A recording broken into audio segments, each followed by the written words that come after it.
in school, they compensate for risk by telling you to memorize the right answer.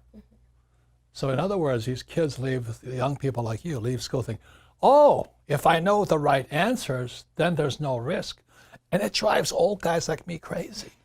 Because everybody's talking about millennials. What's wrong with them? You know, millennials are the most highly educated generation in history. They have the cell phone. They didn't get educated in school. They got educated on social media, on the cell phones. They know all the answers, but they're afraid of doing anything. Yeah.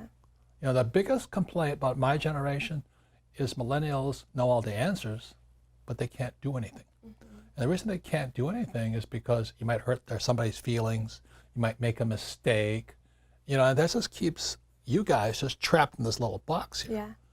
So that's one of the reasons I think millennial money is such an important point here, because if you're going to come into my world, old guy's world, or the information age, you've really got to understand what is risky and what is not risky. And in my world, if you play it safe, that makes you stupid. Because if you don't take risks, you don't get smarter. Yeah. You know, so you may know the answer, but you can't do anything.